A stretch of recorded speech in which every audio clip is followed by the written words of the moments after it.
It's February 21st, and this is the DAO call.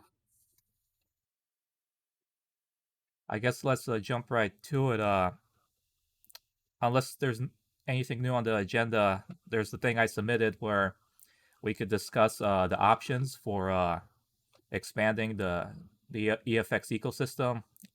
I It was discovered that we can do like use Wormhole, which is like a tool that allows bridging between Binance Smart Chain and Solana tokens. And we talked a little bit about this, Jesse. So I guess you could expand your thoughts on that.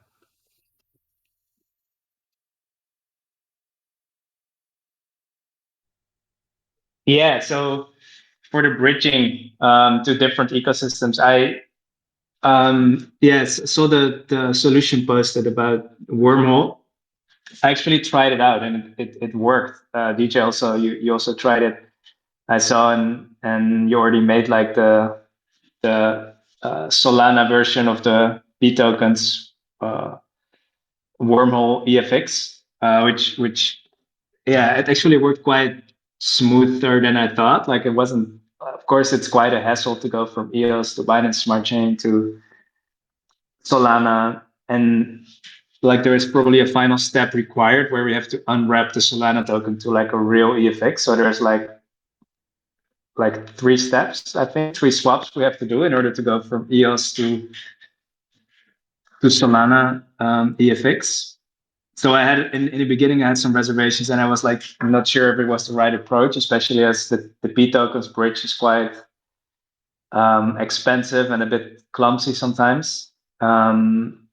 But it does seem to work really well. I've talked with a few people about other options of bridging as well, like going through like an IBC type of bridge, because IBC is some technology inside of EOS that can be used for decentralized bridging. It's currently implemented between EOS and Telos and some of the other anti-lock chains. But this option would be like quite complicated. I inquired about it also with EOS Titan, who built the IBC implementation, but it would be quite a cumbersome process, especially as it looks like EFX would be the only token using a solution like that at the moment.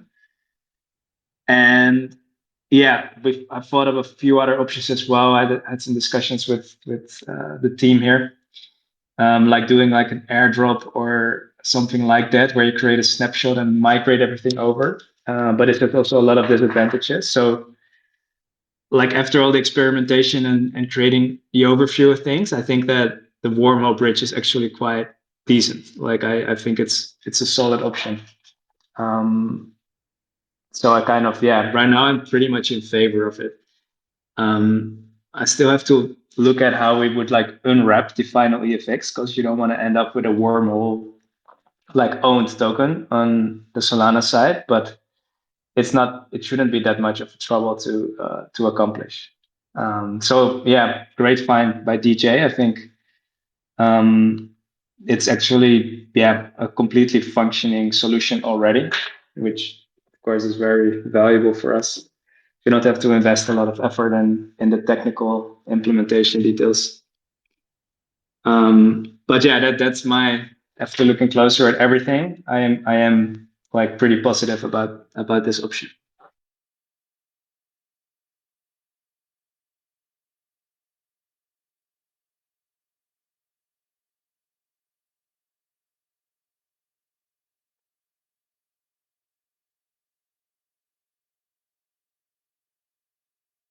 That's good to hear. I think aside from that, would have to. Well, we're still waiting for the V2. How's that coming along?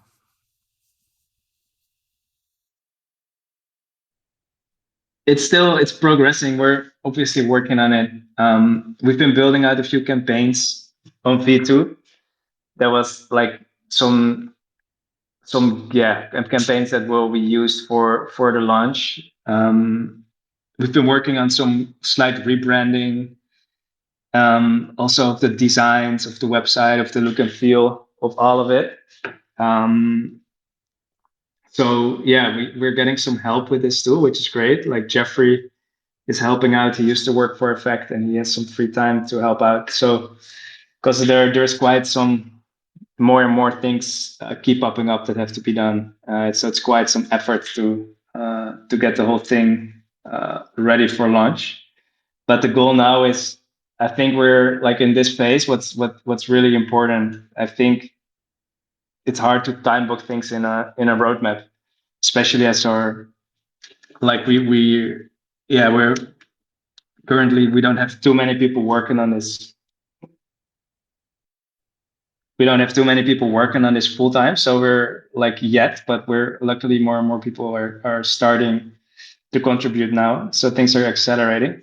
But I think in this phase, as soon as possible, we want to have like some sort of pre-registrations for V2 live with a few like proper campaigns, so we can get steady to have a certain group of workers like using the platform steadily and getting good feedback. Um, like we're looking to launch that as soon as possible. So even like we're not even thinking about like anything when it comes to bridging or stuff like that until that's done, right? We need to have a pre-beta, like this, just some kind of like early access to the V2 live as soon as possible, so we can get the product off the ground and get the feedback that we need. And also, as we have the campaigns basically ready now, we can start collecting data. Sorry, my Discord is a bit strange. I don't know if you could hear everything I said. Yeah, we hear you. Um, yeah, Yeah, okay. we can hear you. I have to use this push to talk button, but then sometimes it disappears. So I wasn't sure if you guys could hear. Um, yeah, so we're progressing. We're creating the campaigns. We're hoping to do this like the V2 early access really soon, and also to accompany this with like a slight rebrand. Like rebrand is a big word, but a refresher of the website, getting really clear content on there, getting the documentation clear, So and speaking making of sure workers can. Yeah, go rebrand, ahead. um, quite a few people have suggested going back to the original branding. What do you think about that? The Effect.ai, I mean. Yeah, I like it. I think that's a. I also some people suggested it to me. Um, I'm in favor of it. Like I'm in favor of going to Effect.ai. I mean, we have the domain. It's still used in places. I think that it's a smart move. Yeah, I'm in favor of going back to Effect.ai, and that's just for the domain name and the name itself. I think that's a great idea. It's more to the point. It's more like like yeah. After all, like in hindsight, maybe the Effect Network rebrand wasn't the best move. I think AI sounds more catchy. It's more to the point. It's more attractive. But a rebrand will also be part of like the slogan and the copy on the website and just a little slight fresher look to it. All those things will also come out because I think this all needs to be in place because we're going to attract new eyes on the project. So we need to have all these. It needs to look fresh and nice. I think everything is quite outdated right now on the website, design wise, and the copy is definitely needs work and some rewriting. Um, but yeah, back to the what do you guys think of going back to Effect.ai? Well, I think for the most This part, would everyone be a wants to go. unanimous yes. But as Alan said, the only thing is we gotta make sure we have like an article like saying we're like going back to the roots. Because from what I remember, like the Effect Network name change was because AI wasn't as big, back then. So we wanted to like expand options, being work from everywhere type thing. But like I mean, the main reason I got into it was because I wanted to uh, create, the data sets for AI. It wasn't for the working anywhere, which is a plus. But I, I think it's good to go. And since we're doing the rebranding and we're still very obscure, like I don't think it will be an issue too much. Maybe like two guys will complain. Uh, but it's not like we're completely new, right? We're just going back to the old name. It's like, Coke, right? They did New Coke and everyone hated it, so they went back to the original Coke.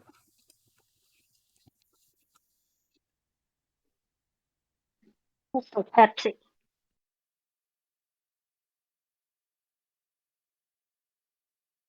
I think Yeah, Pepsi is yeah, I Pepsi agree. I Hut. don't think it's too big of a hurdle. Like I think going back isn't that bad, or it's not. I don't think it will be seen in a bad light. Yeah, I think going back to Effect.ai makes sense.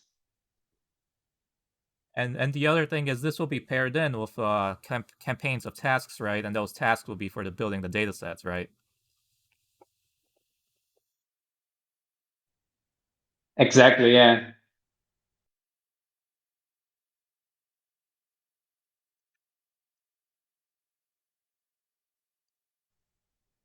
Yeah, we could even sort of like Effect Network would be sort of called like the protocol level, like the smart contract side and more of the protocol, while Effect.ai would be maybe the application people interact with, like Effect Force, like to have that called Effect.ai, something like that. I think it makes sense in a way that the website just Effect.ai, that's where you land. And then Effect Network was a term that we always used even before. Um, So yeah, it's a slight rebrand. I think it's not gonna come over in a bad way. Like you said with the Coke, I think it just makes sense.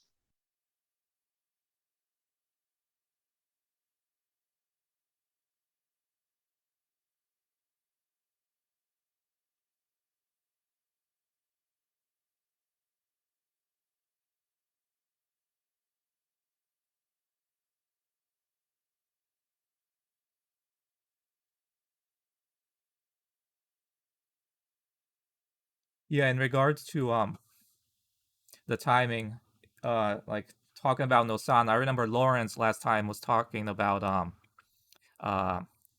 improving Whisper by having a workforce evaluate the output podcast text and fixing it, stuff like that. So I guess he himself said that any stuff like that will only happen after V2. So uh, it will be I think it'll be a pretty good application.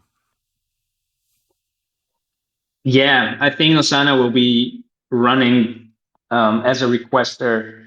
These because I know in the test period of Nosana, there's been many transcriptions of podcasts, like different types of podcasts happening on just large amounts of data, and these in general end up quite like Whisper is quite good, but there is so many mistakes in brand names, and then all these like if you just there's just embarrassing mistakes all over certain terminology, especially like crypto podcasts and stuff.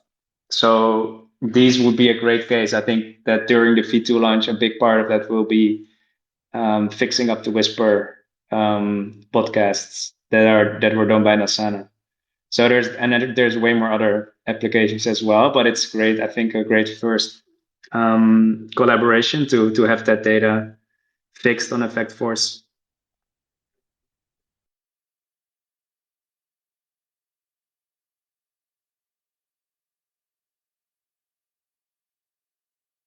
Yeah, and so that's where having access, because this will be Solana focused. If we would definitely want to have liquidity on Solana. Um, so that'll be it is good that we found Wormhole. Yeah, the great thing about Wormhole is that like the great thing it works. It already is there, right? It's basically and it is quite solid. Like there's many steps involved. But if you look at it, if you want to attract new people to the project, then I think at that moment, like we can just create a liquidity pool. We just like the Effect Network and some big token owners can make big swaps. I mean, and for big amounts, it doesn't really hurt to pay the P tokens fee and to do like it's quite a hassle to do the whole round of swaps. But If you do it with loads of tokens, then it's not too big of an effort, and you can set up that liquidity pool, and you can be on Jupiter and be traded there, and can engage a lot of the community. Immediately. There's not much more needed than setting up those pools and engaging the Jupiter or the trading ecosystem there. So yeah, this would be very accessible. I think we should only do this like after V2 is released and we're running a lot of tests and the story unfolds. Like if we need to unfold a new story at like on the website and branding wise and on social. But when that unfolds, I think that's a great time to launch the token on Solana and engage the community and the trading ecosystem there. And that's sort of a whole phase where that can happen. And then we need to think about how are we going to coexist, like with the EOS product, the DAO, the staking system on EOS, how we can migrate stuff over to Solana if we want to. Perhaps we can even have like a code chain.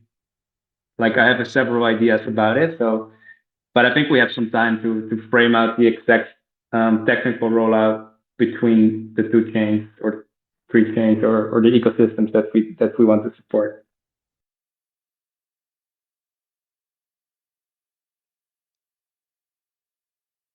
Alan has a good question. He says, once V2 comes out, how quickly do you see this scaling?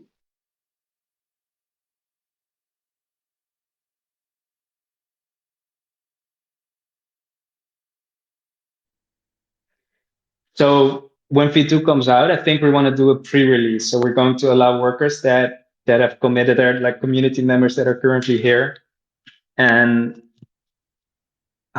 what I think is the best way to release it is to grow out a group of people. So if we start with 100 workers and to make sure people pre-register, I think it's important we sort of realize we select the workers that are real humans and that are like, I think we also to get the data quality up, and Rochelle has the most experience here.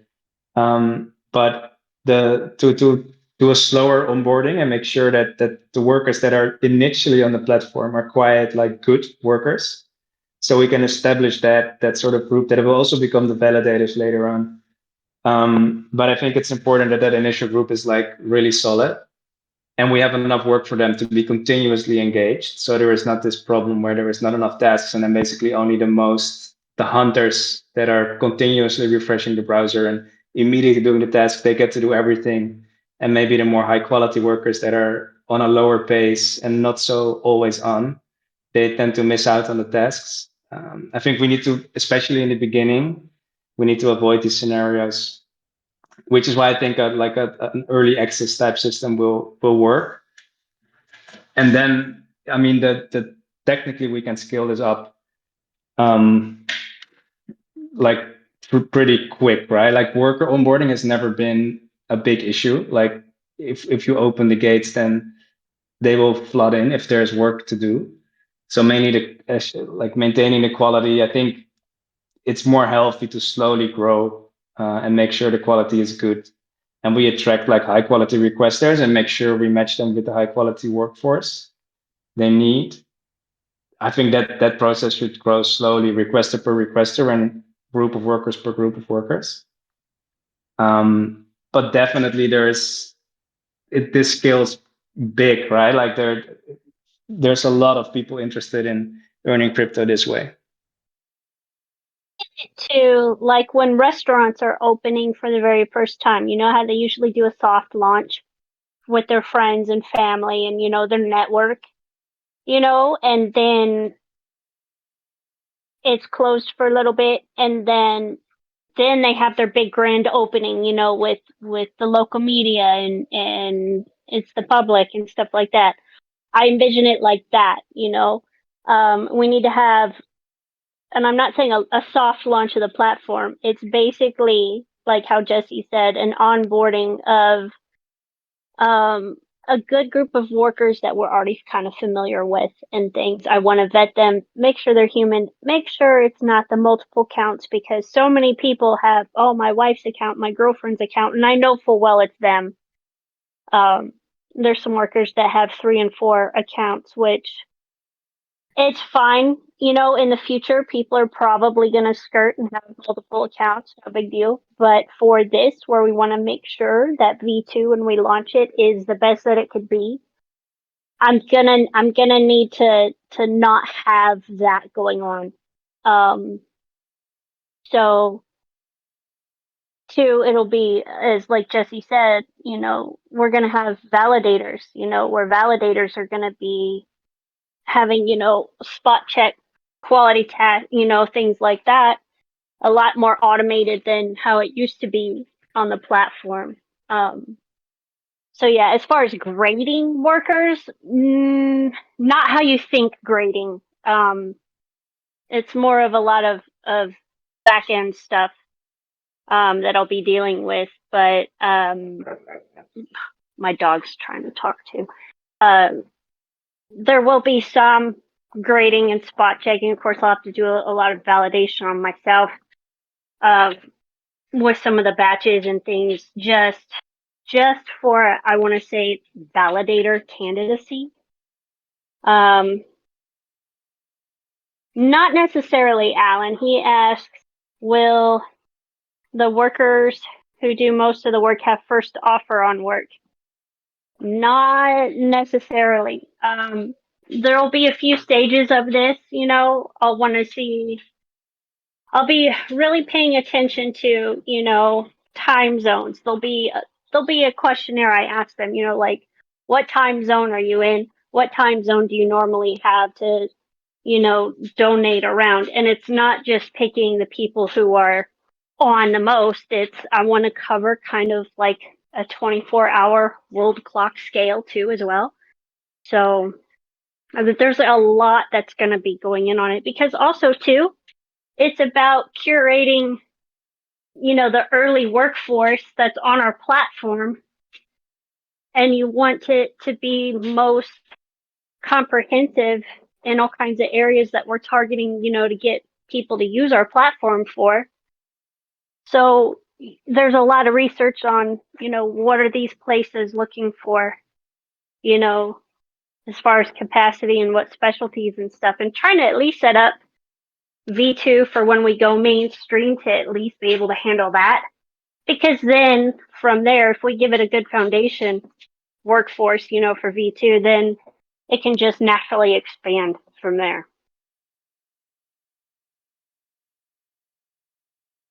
So it's the early stages of building an army. I hope this makes sense.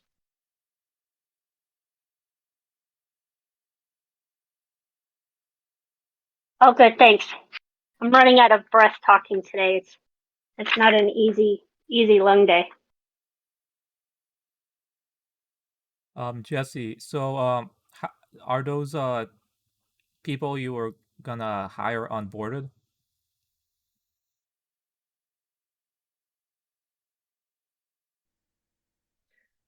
So Ukpono has started in the last 2 weeks. He's been onboarded now, and he's been doing mainly working on campaigns. He has to get into the project, of course. So he's been running the code locally and creating some campaigns and working on that process. So I think he's quite up to speed right now. So so he's now going to work on creating some real campaigns for the V2 release. So that's one of the things we've been doing.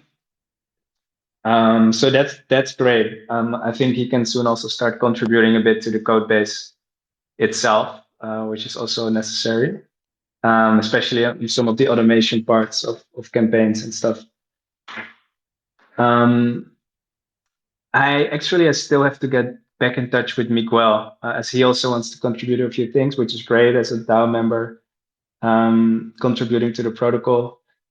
There is a few other people that I've been talking with a lot lately. One of them is Jeffrey, who's been working before also at Effect Network. He's He has some time available and would like to contribute too. So I think actually this came up quite recently. And there's a few other people I'm talking to as well. So one way or the other, we're going to have more hands on board. Like it's already great we have the Bono now. Jeffrey's helping out a bit.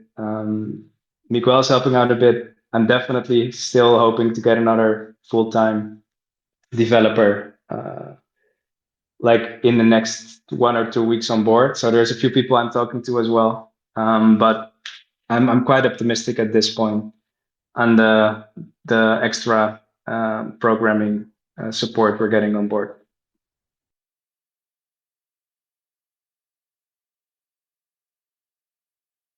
Sounds good. More manpower will always be good. Yeah, definitely, and we need it. We need it to speed up right now. So I'm happy it's here now. You mentioned earlier that there could be like a discussion about even porting from EOS to Solana. Um, can you expand on how you can see that happening?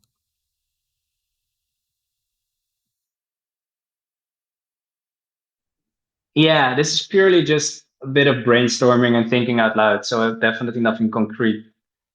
But the Solana ecosystem it's just a great place to build products like Effect. Like it's sort of in the realm of deep in artificial intelligence, and Solana is just a great ecosystem technically, but especially in the ecosystem sense. If you look at there's several new projects now that have also been looking at. For example, there's a project called GetGraph.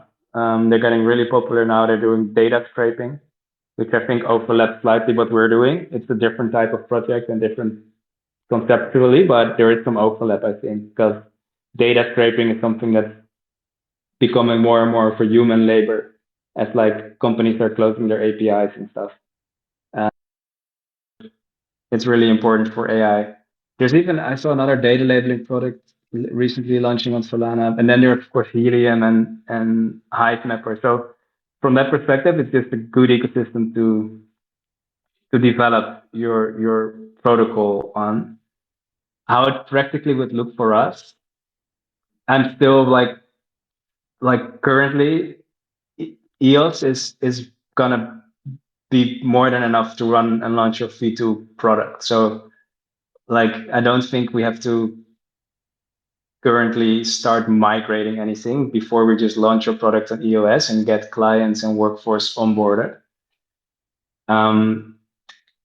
But then if you look at it interacting with the rest of the ecosystem, if you look at like distributing of the network fees to stakers and all of that, I think that is just the core utility of the token. I do think it should end up, if we go to Solana and if we get a bigger and more valuable ecosystem there, because that is the goal, of course, of migrating the token, is to engage with the ecosystem and have the technical foundation as well there. Then it makes sense if that's where the token utility lives as well, where people can stake and get rewards, and to have that you need to have have tasks being completed on the Solana side. So I'm not sure yet exactly how that will look, because I don't think we want to like complete renovation, right, of everything. Yeah, that would require a complete renovation. So that would be like a V3 type of thing. I've been thinking a lot about creating something like payment channels in Effect Network, where you basically have a sort of a peer-to-peer way of working and doing tasks and then settling those on chain, which would make it more cross-chain compatible. That might be something that allows us to have to be able to basically support two chains and just cash out on the chain that you want to, still in a really decentralized way. but this is still a very draft like idea. So I think on the short term, there's maybe parts of the product we can migrate to Solana without migrating the whole V2 release.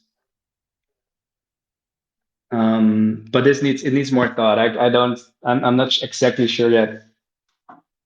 It could also be that we say, hey, we migrate the whole thing and we create like a V2 and V3, and we take 3 months or 4 months and we migrate. It might be a solution to say, all right, we support 2 chains, so you can basically switch which chain you're working on and go in that direction. Well, yeah, we would want, I think, at least one chain working while the other is being built, because it's kind of, exactly. we don't want to take even longer building something out. Exactly, right? So V2 is just going to be on EOS, and it should be working really well before we think about adding a cross-chain, like, a cross-chain option there.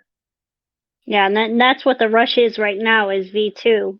While we're brainstorming and thinking about, the other chain stuff, the main focus is still right now on doing the V2.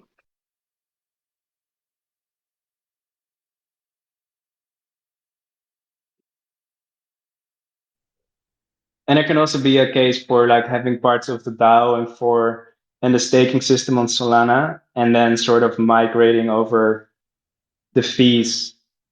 So like the fees do get distributed as well on the Solana chain. That might be like a way between or something. I think there's a lot of ways we could potentially do it. If we can get like some partnership with like a bigger project that guides us there, it might also be a very interesting angle. Well, yeah, that would have to be it, because, I mean, right now we're so obscure, we don't want to just, like, scramble everything and start again. Because I know the Neo stuff, the migration to EOS, that stuff was a real headache, wasn't it?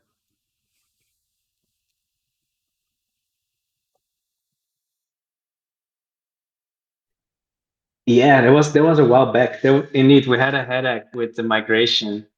It was a similar scenario. I think we had for a while we had our old like the Effect network would still be running on Neo while people were migrating their token already to EOS, I believe. Yeah, but and also too, that's when the transactions weren't on chain either. Right now they're on chain, all the tasks. Yeah, back then it was more of a centralized system that we had. Yeah.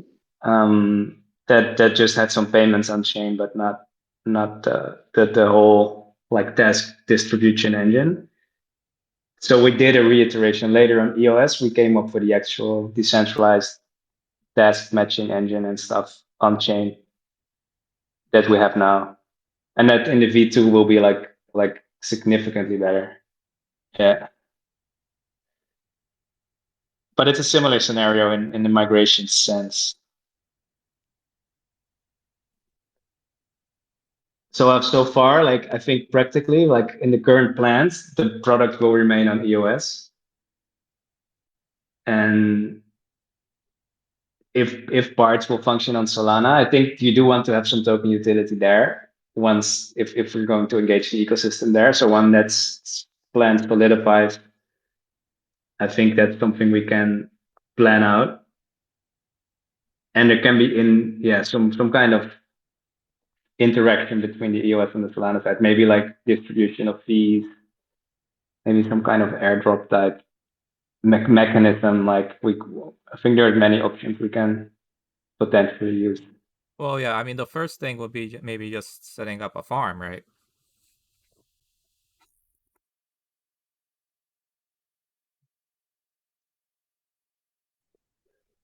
Yeah, I think it will be quite.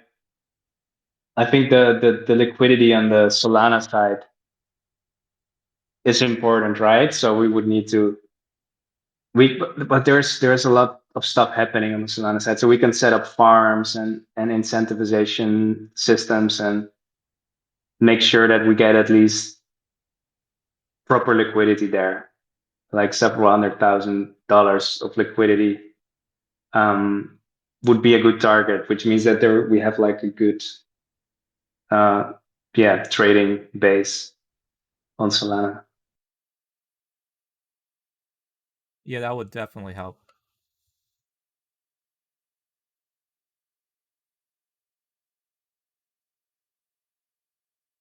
And aside from that, I think like I don't think it's necessary to like the DAO is. I think anyone with enough desire can be the DAO member, even if they're on Solana. The so, but in regards to incentives, I remember a while back,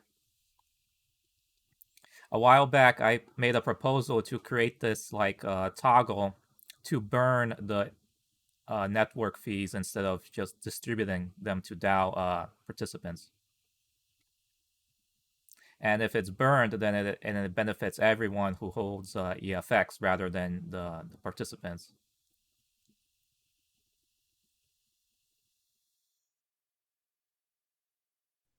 True, I remember that proposal. Yeah, we never made that. I think it's never implemented, but that would be a good one because it indeed impacts the whole EFX ecosystem across all chains in quite a simple way. Yeah, that's a good point.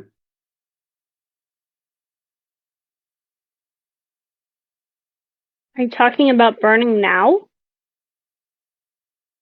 No, not. I mean, not now. Oh, It's in the future, like changing the incentives of the token model. oh yeah, I see now.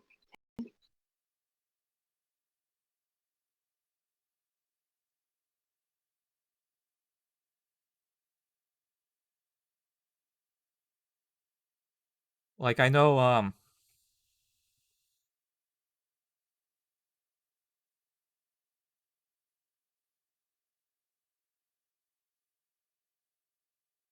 yeah, it's just we just have to think of ways. I guess way as you were saying, ways to incentivize Solana holders to hold EFX, right?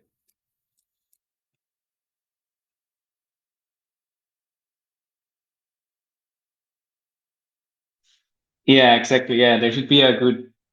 Yeah, I think if we could set up a pool there today, but without a good story and like some utility, I think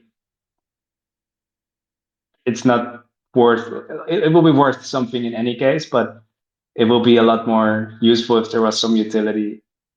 If the ecosystems were a bit more connected. So if there's stuff that's happening in the platform, which is going to happen pretty soon, having a graph of the number of tasks done and the number of fees collected, and when that goes up and people realize the potential growth and the exponential growth of having more tasks, more workers, more fees collected.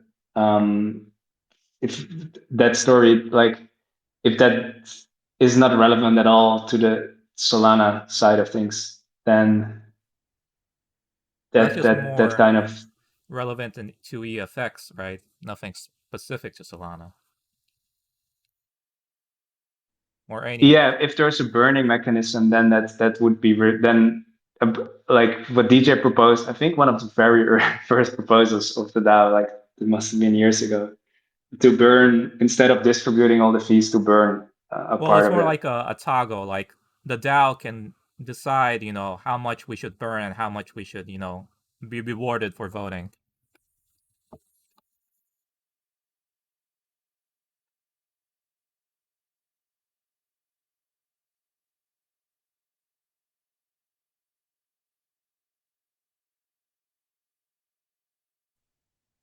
Yeah, And then I remember you mentioned a while back that other Solana projects also follow a burning model.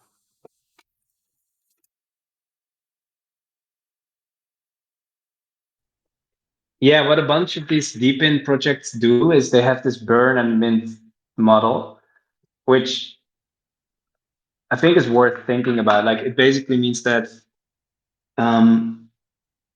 it's quite simple, but it means that you, instead of that you pay EFX for tasks, for example, or like in Helium, you like pay for bandwidth or for using the network.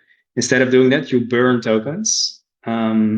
So maybe if you burn EFX, you would get something like worker seconds or something. Like you can purchase like time from workers. Then you can use these worker seconds. They're basically tagged back to the dollar. So that's a stable currency that you can use to interact with the network. They're non-tradable. So if you like burn your EFX to get those utility worker second, I call them that just made that term up. So but just for an example, you can use that to purchase tasks to get tasks done. What workers receive is not necessarily related to what requesters pay, but basically workers just mint new EFX for what they do, and that's like the minting part. So and that's also, so they earn a stable rate as well. I think that's what it boils down to. All these projects have like a similar model because then you don't have the EFX impacting worker earnings too much. It looks very much like what Galaxy EFX in the white paper that we wrote a long time ago. The Galaxy EFX part was also meant to stabilize, like to have a stable rate for payment that's non-transferable. It's mainly about that. But what you can do with the burn and mint model is that you can also pay other, like stakers, for example. You can also mint them tokens. You normally in the burn and mint model, your supply becomes sort of infinite because it's possible that there's less being burned and more being minted. But there's also ways around it. I think helium has like a maximum supply. So they're sort of capping the minting system. So it's interesting to think about. I don't think it's really urgent for us right now because the model we have, I think, will work kind of okay. But in the future, that could help, especially if you want to do cross-chain rewards. So if you want to mint rewards for stakers on Solana or something, I think a burn and mint model is more manageable.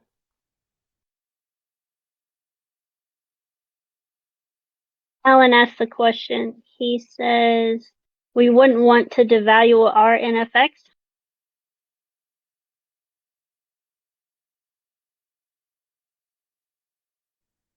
To devalue NFX? No, well, no. Well, NFX is the.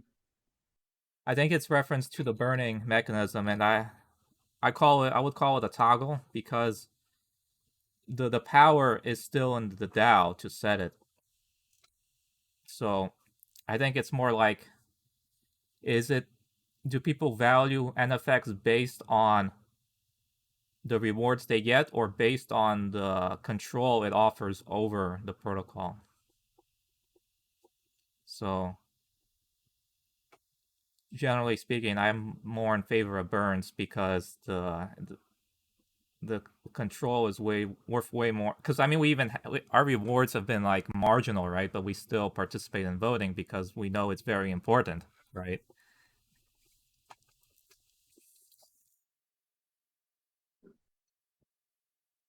Alan says, yes, Annie's typing. And maybe he Well, means that NFX gets devalued if EFX gets burned.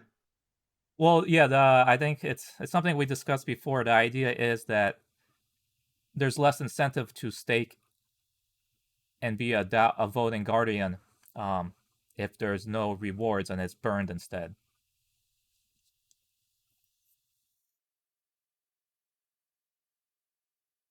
Yeah, I get it.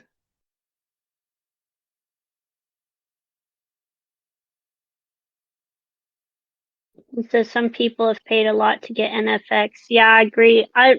For me, I wouldn't want to see anything happen with the NFX for a while. Like, say we migrate over, say V2's going good, and then we figure out how to get it over on Solana and say, there's a burn in, burn out. I would rather have the NFX and DAO stuff be the last thing that would even remotely go to another chain, because if it gets big and gets, a lot of traction and stuff, then I kind of want to have it to where it's not that easy to have that much sway in the DAO for a while, because the DAO we have now have been in it for a very long time and have, still very committed to the project succeeding. I, And I'm not. I don't know.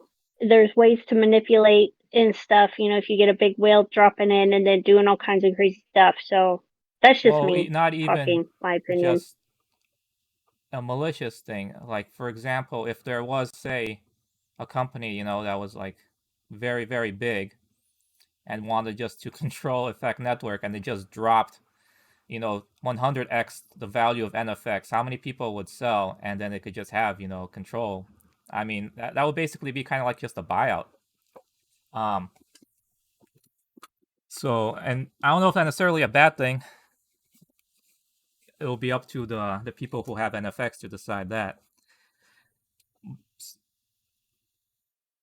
But the treasury is the most Yeah, important aspect of the DAO. I mean, strictly speaking, from historically, everything the DAO does is a suggestion for the most part, right? Uh, but the treasury is something that DAO does have control over, and it's like 160 million EFX. So that's where the root of the DAO's power comes from.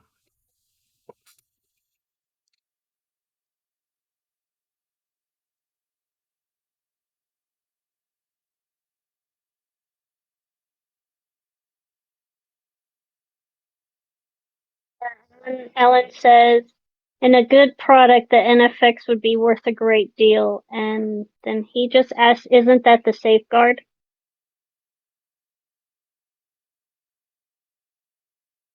What is? The DAO being the safeguard to the treasury, I think, maybe? He's typing. Oh yeah, that's one of the responsibilities. Yeah.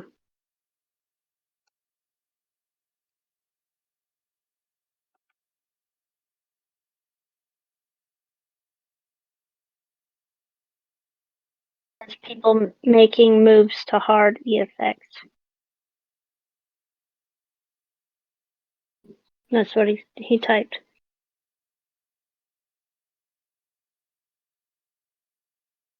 Um, well, in that sense, because the DAO controls the treasury, it can set, it's in a way kind of sets monetary policy, right? It can be deflationary, which is what we're doing now by not voting at all and cutting back on all the farms, or it can be more inflationary and introducing EFX into the system. Um, so in that sense, in the case that, well, here's the thing: like if EFX is very successful, that will always mean NFX is successful, because NFX and EFX combined on the DAO control the, like, it's not the best term to use, but I would call it like monetary policy, the tokenomics. Yeah. I misread what Alan, he meant harm EFX. Oh, harm? Against people making moves to harm EFX. I misread, sorry. Well, I don't think anyone will pay a lot to harm EFX. I think people will pay a lot to control it. Just Yeah. just like how, the biggest tech companies, every time they see some competition, they just buy it out, right? They just buy their competition and then like eat up all the employees, and then the product isn't like, even good anymore. But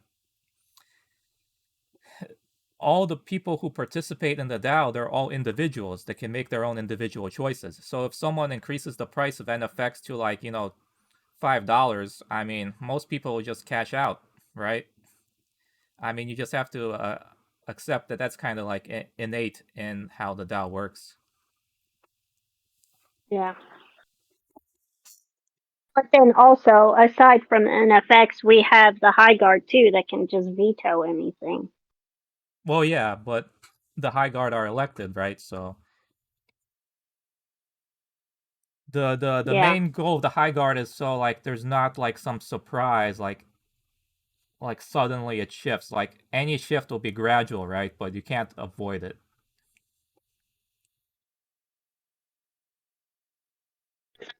But $5, I must think it has value. Well, I'll yeah, sell it $1,000. I'll sell some NFX, but only like 10,000 USDT to one NFX. I would never sell my NFX. I don't have a lot anyway, but well, exactly. I mean, when Richard and I like see like $10 million on the table there, it's not as easy when if it's like a few thousand. yeah, But of course, I still would want to participate because that would mean it would be successful. exactly.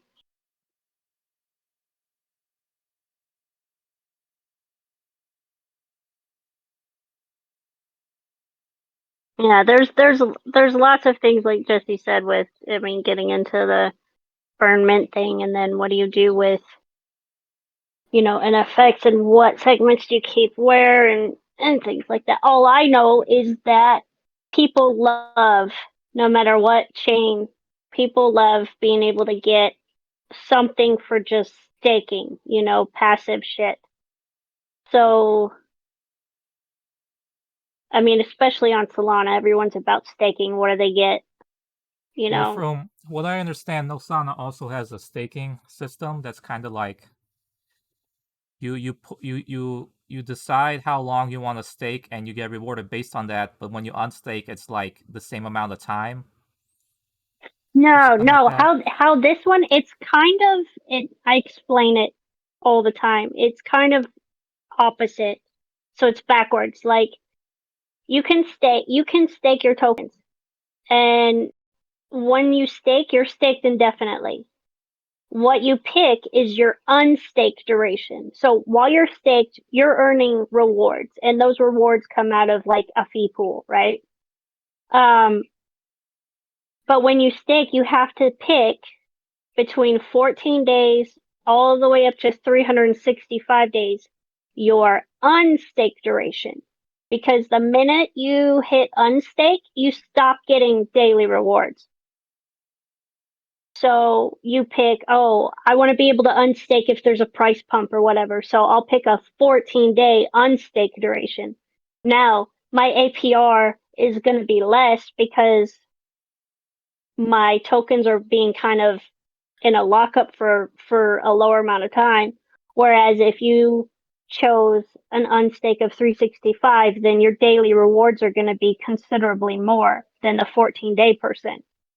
So that's where a lot of people get confused with that. But and then when you press unstake, the amount of tokens you have staked divided by your unstaked duration, that's how many daily of your staked tokens you get back to you.